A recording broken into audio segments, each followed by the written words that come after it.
Governor, thanks for being with us here on the Hill. What do you make of Mulvaney's article, Mick's article, and the point that he's making? You just heard some of it. I wonder if you share the concerns. No, look, I think there's a huge concern across the entire Republican Party with Trump at the top of the ticket. The constituencies I look at, the suburban moms, they left in 2020. I don't see them coming back with Trump on top of the ticket. That younger voter, we've lost about 10, 12% of the actual voting part. Well, not that Republicans won the young vote in droves, but we're losing even bigger margins now. And I think that's exactly what you saw Biden do with Seth Meyers. He's trying to firm up that younger vote, that Democrat vote. Don't forget about me, come out. He's trying to convince people he's not 80 years old, and that's going to be a tough one. Gets tougher every day for that guy.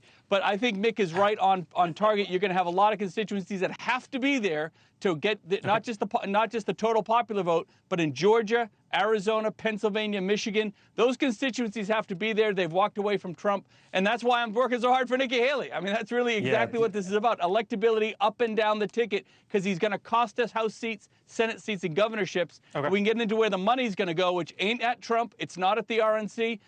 How the big money is going to flow in this campaign, Governor, if Trump is the nominee, is going to be substantially different as well. You are a sitting governor, obviously. I just heard you mention suburban moms, the youth vote as well. Let's talk about some other issues, immigration and the economy, because, Governor, for the first time now, immigration has overtaken the economy as the #1 issue across this country. If you see the numbers on your screen, economy, inflation, kind of the same thing at 23%, immigration at 28%. You know the saying, Governor, it's the economy, stupid. That's what races come down to. But do you think it might be different this time, immigration and potentially with it crime? Yeah, and you don't have to say it's immigration stupid, because everybody knows it but Joe Biden, and apparently he's finally waking up, but you've hit it right on the head.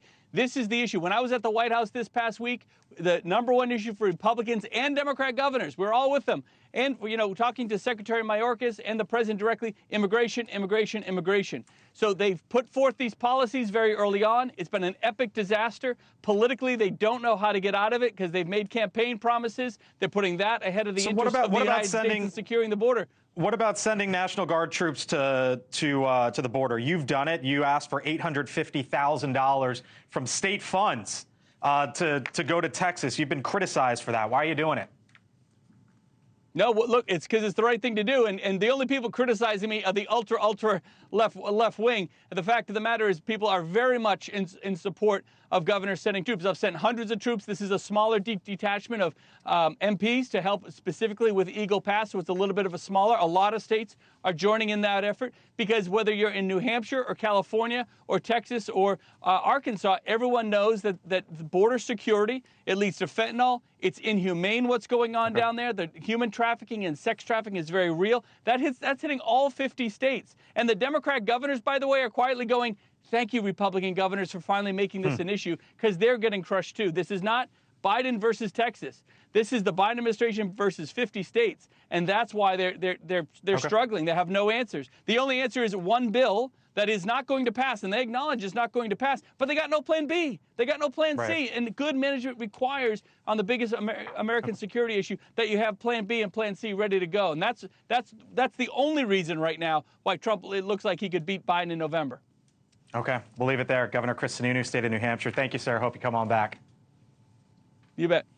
Thank you for watching, and make sure you go to joinnn.com to find NewsNation on your television provider.